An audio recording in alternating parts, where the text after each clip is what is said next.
It's Pete with BackDraft Bikes. Look at what we're looking at right here. Did you figure it out? Yes, sir. This is the new 23 Pan America. So this is the 23 Pan America. Essentially the same as last year, a different color, but there's a few small refinements in this. A few small refinements that make this bike even better. Harley is listening to the problems in the field. Supposedly they fixed the starter issue. And the other thing that's interesting, which I noticed right away, is the radiator hose. This thing was a real problem on my bike, melting in. They've changed it, it's moved, and it's ready to go. Everything else on the bike really kind of stays the same. It's still got 150 horsepower. It's Harley's fastest model. If you follow my channel, you know I've done about 10,000 miles on this bike when I owned it, and it was a model year 1, and it was fun, but it really had some annoyances. So Harley's done a lot of things differently now as far as listening to customer feedback, and we'll see if they got it right. Of course, this is a small, quick test drive, so it's not going to be exactly the same as a ride review from an owner, but I really can't wait to check it out. One thing that's cool about this bike too is if you look at the display, they changed the fonts as well. They kind of took customer feedback again, and they understand that people were complaining it was really hard to read. So they changed the display. The fonts are a little bit bigger. This bike only has 24 miles on it. Isn't that awesome? I can't wait.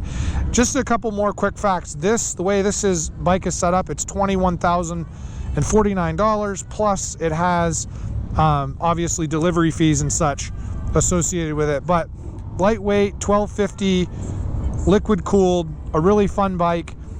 Comparing to my BMW, again, I really like the styling on this because it's narrow and fits easy into trails, but reliability goes, I mean, they've had this out for a couple of years now, so we'll have to see the long-term results. Let's take it for a ride, shall we?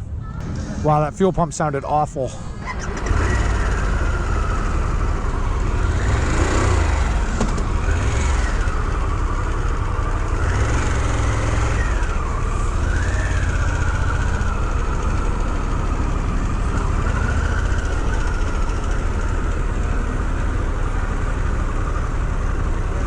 Thank you.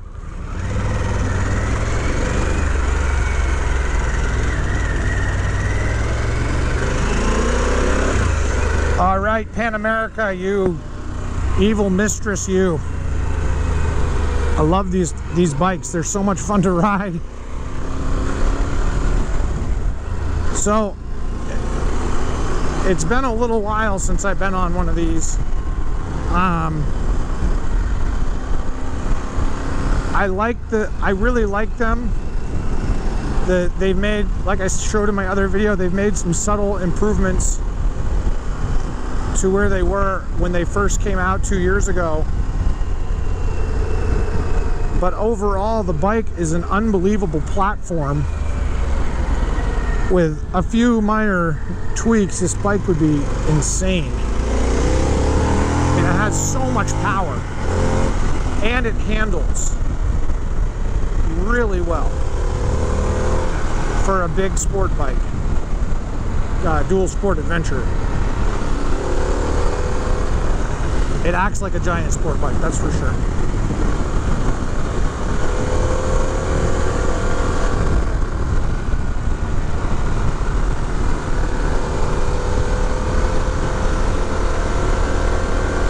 You can see even the lean angle on this is pretty good. I mean, brakes are good, lean angle's good. So Harley Davidson did a lot of research into these bikes to get them to where they are, and they're decent. They're really decent bikes, but just a few minor inconsistencies, if you will, and engineering flaws they released the bikes with originally kind of jaded me to them. I did 10,000 miles on my original one, and I gotta say I liked it, but I was disappointed with certain aspects of it, quite a bit actually.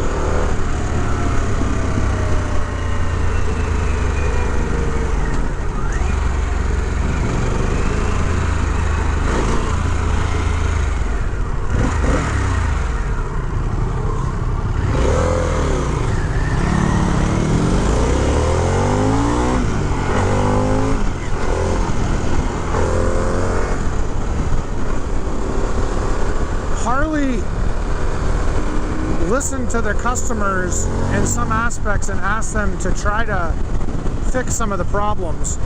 I noticed when I started this, the fuel pump was making an awful screech, which I had that problem on my bike, and it ended up being the fuel pump. So this being a 23, I'm curious to what happened. I don't know. But the ride comfort on the bike is great. The riding position's great. I am 6'4". There is plenty of room on this bike for me to stretch out, although it is a little cramped on the foot pegs where my feet rest. My leg is bent a little bit. I compare this over to my BMW GS 1250, which I have lots of things on my channel on. The 1250 has a lot of room for a larger rider, but also that's a turnoff to some that aren't as tall as me. I'm 6'4", got a 35-inch inseam, so I'm a pretty good guy as far as size goes. But you know, Harley wanted that to transfer, to appeal to a lot of different riders. They wanted to be able to have that adjustable suspension, so even if you are shorter, you can still fit in on the bike.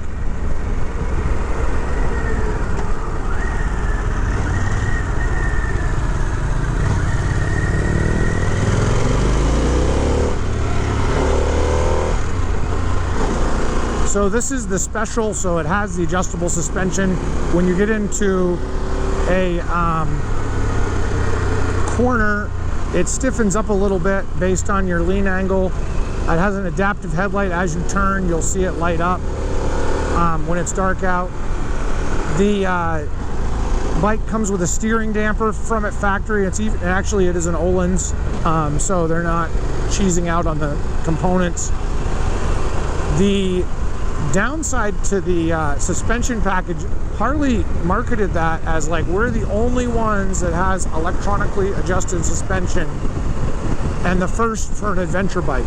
But it was weird because I did drink the Kool-Aid until I was at like my first bike meet, and a guy rolled in with a 2018 GS Adventure BMW 1200, and guess what? It had electronically adjustable suspension. They call it ESA on a BMW. And I was like, what the what? So, yeah, they're not the only bike, and pretty much everybody out there now has an adjustable form of suspension with electronic valving. But this bike handles bumps really, really well.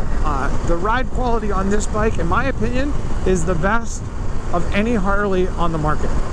I know that's a tall order right there, but it really is really good. I also do like the media control, so you've got dedicated buttons for volume, mute, pause, play. You get a call, it's easy to answer and hang up. Nothing is over the top difficult on these because it has dedicated buttons. That being said, I found myself quite a bit flicking the high beam switch with my finger by accident. I found myself doing that a few times. I accidentally shut the bike off once reaching for the brake on my old model, and these are the same controls, so you just have to kind of mind your fingers, especially if you're wearing big gloves and it's really, really cold. So, but I did like, one thing that I did really like about this bike, and you know, they're still using the same thing, is the ability to adjust the windscreen. You can go one finger, trigger finger, to pull it up and down. You don't need any tools or anything else. BMW's is a little twisty knob thing. It's not a big deal, but this is a lot faster. I can crank it up and down just like that.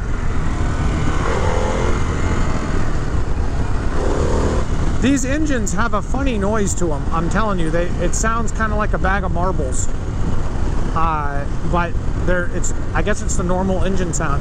I know I rode the Rev Max in the Nightster, and when it started up it was like clanging and banging, but they said, you know, that's normal. So I mean, if it's normal and there's a warranty, then run her. Now this bike's pricing comes in at right around $20,000, depending on what options you elect to take with it. But remember, with Harley Davidson, the price to buy the motorcycle is only the beginning, because HD stands for $100. They want you to buy all of the accessories, and they have a lot of accessories for this bike. They've got an upgraded bash plate, they've got exhaust, spark plugs, everything. So, and everything's very expensive from Harley. So I've noticed there's some Chinese aftermarket stuff that's come out now that's a little bit better, that allows for a little bit less cost. I've got a video on my channel with me outfitting some of those when they first came out, and they weren't terrible, actually. They were pretty good. As far as the ride quality on this goes, I know I mentioned it before, but it's good. The ride quality is very good on this bike. Very easy to ride, comfortable. There's a lot of power, but this engine is not your typical Harley Davidson engine, and even though it's a V-twin, it actually behaves more like an inline twin or inline 4 or even a triple. There isn't that low-end grunt that you're used to coming from a V-twin. It's not the same. So this motor likes to live in the upper RPMs. It really comes alive around 4,000, but 4,500 is like, if you want to pass somebody, you need to have it there and then roll the throttle on to get going. It does, lagging this bike down in the lower RPMs, it doesn't really do much for you. Now, going back over to my GS, my BMW, that's a twin as well, 1250, same size, but the motor on that is designed much differently, and that has more power down low, and you can still wind it up. So it's just a matter of design and the preference of the rider. I personally like a little bit of torque down low. I like to be able to crank it on. I like that feeling, and I just don't get it with this bike. And again, you're talking to somebody that's had one of these, and I rode it, put 10,000 miles on my Pan America Special, so I definitely had a lot of riding experience with it in all conditions. Harley is, the spokesperson was talking to me before, and she said that Harley is committed to take care of riders that have these bikes with issues. In fact, they sent me an invite to come out to their 120-year bash in Milwaukee. I'm not going to be able to do that. I'm going to pass on that. But Harley Davidson really sells the lifestyle. They want the person to buy into the HD lifestyle.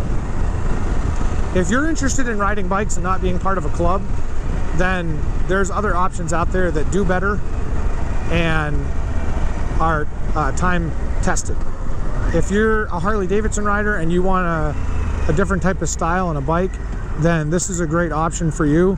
But again, it's a totally different feel than regular Harley Davidsons. It's a totally different bike. Now I'll tell you too, just being objective and comparing this back to my GS Adventure, which is kind of the touchstone of all adventure bikes, the narrowness of this bike is kind of nice as far as trail goes. However, when you put bags on the back of it, it's very deceiving because the bags stick out quite a bit and you can get caught up on stuff pretty bad. In fact, I was splitting around a car in traffic and I almost clipped the back of it because it's just hard to judge how wide you are because the front is so narrow. All right, we'll go down here. We'll let these guys go ahead because they're riding slower and I want to give this thing a spanking.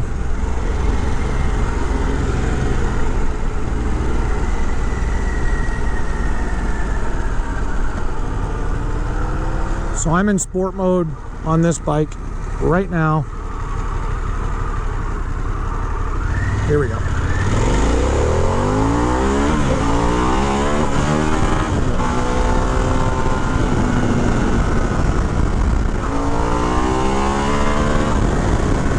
It's definitely a very fast bike.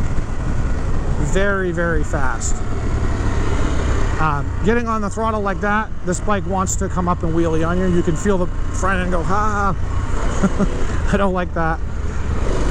I wish that Harley had a quick shift like BMW does, because you could really crank through the gears and it's so much fun. But the gears on this are a little clunky and cumbersome compared to its European rival. So what are your thoughts? Do you own a Pan America? Have you had one? What are your thoughts on the new ones? Besides the paint change and the promise of better reliability, I don't see much of a difference between the last 3 model years.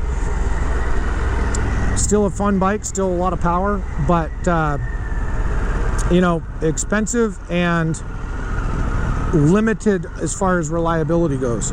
But a very comfortable bike nonetheless, and fun to ride. Let me know your thoughts down below. I love hearing from you guys. Don't forget to subscribe, and as always, ride safe.